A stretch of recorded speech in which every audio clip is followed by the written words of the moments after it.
we are back for day 2 of our week of Getting Closer. I'm Chris. This is Jackie. Hello. We're always here to try and get closer to each other and closer with you. And if you saw us yesterday, we asked our first question from our 5 secret questions of Getting Closer. Today is round 2. So we're going to, I guess I'm going to start today since you started yesterday. Okay. Let's see what he has for me, y'all. Let's see. So the premise, asking questions from the New York Times list of 36 questions to get closer. We picked 5 secret ones for each other. So we're hearing those questions and answering them for the first time. No prepping. My question for today, is there something that you've dreamed of doing for a long time and why haven't you done it? Oh, wow.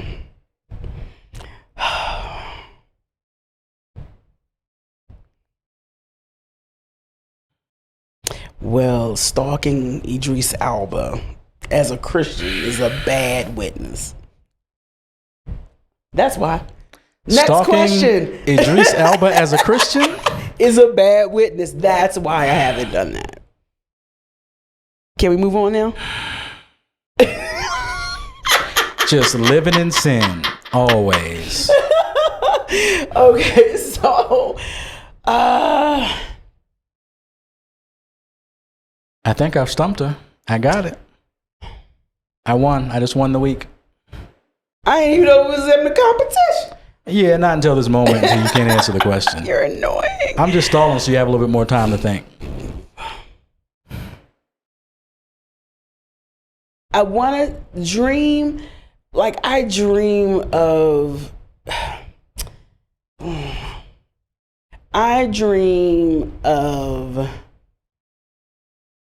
riding an airplane without needing a seat extender. So you dream of losing weight. Yep. Okay. And why haven't you done it? I have not done it because I am fearful of the work. It is not fun necessarily. You know what I'm saying? Necessarily. That grind is not fun. The discipline, the work. Discipline at work is not. I'm not looking forward to that. Yeah. Though I know I need to do that. Yeah. And the other thing is, which is I find to be very interesting, you know, over the years I've thought about this internally, where my dreams are. Doesn't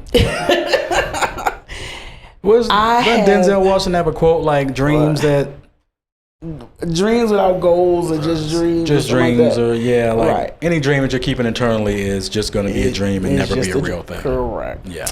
And the reason why, part of the other reason is I have been overweight my whole life. And not necessarily like obese, like as a little girl, right? Just y'all know, everybody knows the not skinny kid. I was always the not skinny kid.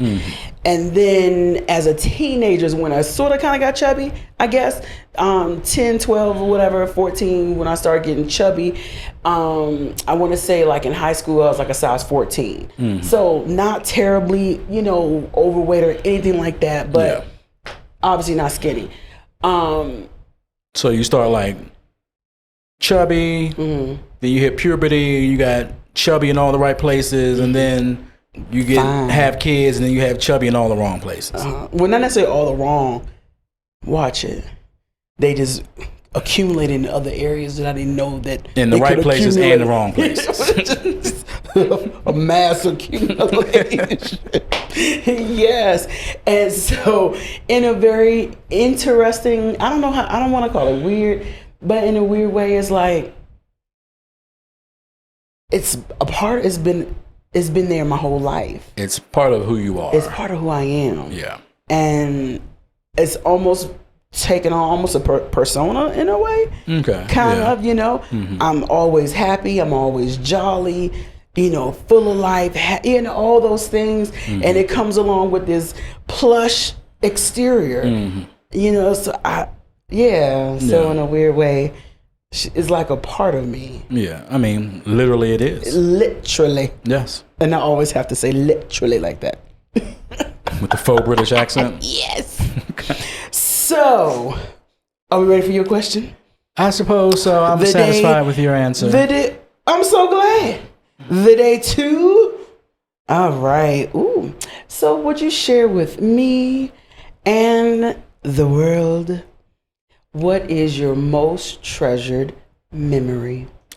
Most treasured memory. From the man with one of the worst memories in the world. So whatever you come up with is going to be good. Most treasured memory. I would say one of the few memories that stands out to me, probably coming to mind now because I lost my dad recently. The day he dropped me off at college. I can't recall, other than I think my granddad's funeral. Only time I can remember seeing my father cry. But the day he dropped me off at college, he cried that day. Oh. And my father's like me, not an emotional person per se. He's probably more emotional than I am. But like it was, we were living in, where were we living at the time? I think Silver Spring. And he drove me up to Baltimore to drop me off. We're on, what is that, Mount Vernon? Where the Mount Vernon Hotel is. And I think he had the white Jaguar at that time. One of the few luxury cars that wasn't, fancy, a piece of junk. It was crazy. A decent luxury car. And got out, I think I took my bags out.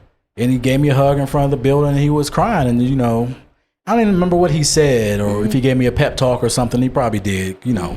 He's going to give you a pep talk about something. But yeah, I could tell he was crying. He was, yeah, he was emotional, sad, emotional, but happy. Proud. I'm sure, happy. He was excited, I'm sure. Finally got them out the house. Ooh, empty nest.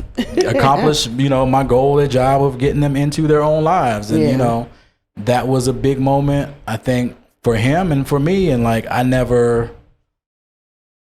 think being an introvert, you're always sort of worrying about and focused on your own feelings and your own environment, and not necessarily always understanding everyone else's emotional take on the situation. I never knew that to be. You never knew that to be true. Oh my God. Go ahead. I'm sorry. I didn't mean to interrupt. So it was no expectation of him to be crying in that situation because he had never cried about me that I knew of. You know what I mean? So it, probably ushered in a different part of our relationship. I mean, we had already spent some time for a couple of years after my parents divorced and getting a little bit closer and more friendly, but it was still father and son relationship. It's still, I got to be the disciplinarian. It's still all of that. But by the time I got to college and, he's able to say, hey, you're out my house. You're not under my roof. You ain't got to worry about my rules.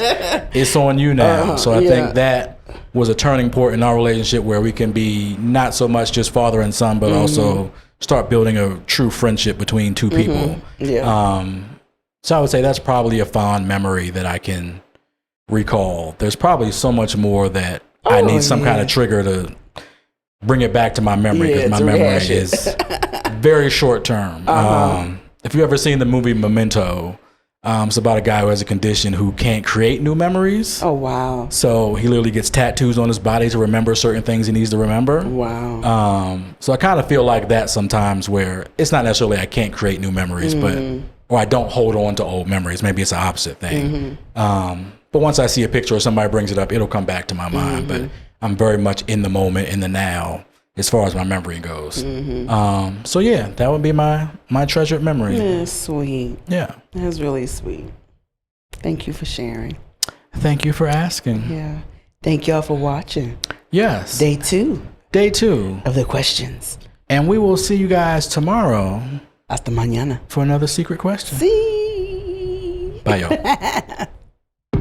This is the 7997 Podcast, your home for raw and honest conversation.